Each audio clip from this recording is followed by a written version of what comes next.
Israel আমাকে হত্যার চেষ্টা করেছিল এমন বিস্ফোরক দাবি করলেন ইরানের নতুন প্রেসিডেন্ট মাসুদ পেজেশকিয়ান।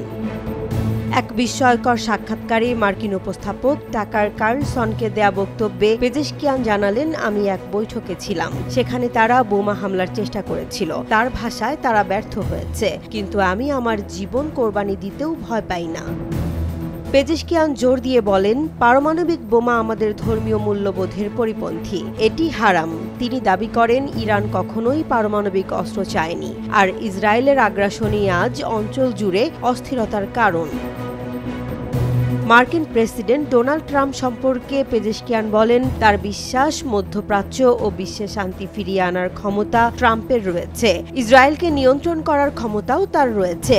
তিনি যদি তা না করেন, তাহলে কেবল মধ্যপ্রাচ্যে আরেকটি যুদ্ধ বাঁধবে, আরও অস্থিরতা ছড়াবে, অথচ এ যুদ্ধ যুক্তরাষ্ট্রের স্বার্থে নয়।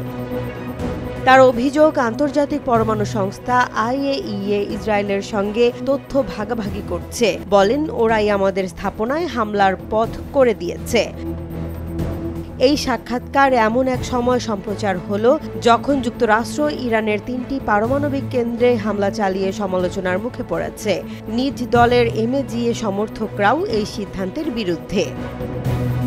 টাকার কার্লসন বলেন, যুক্তরাষ্ট্রের জনগণের অধিকার আছে সব সত্য জানার, ইভেন ফ্রম দেয়ার এনিমিজ।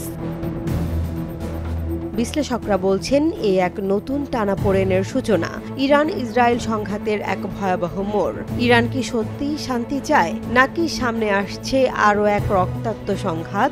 এ প্রশ্ন এখন পুরো বিশ্বের।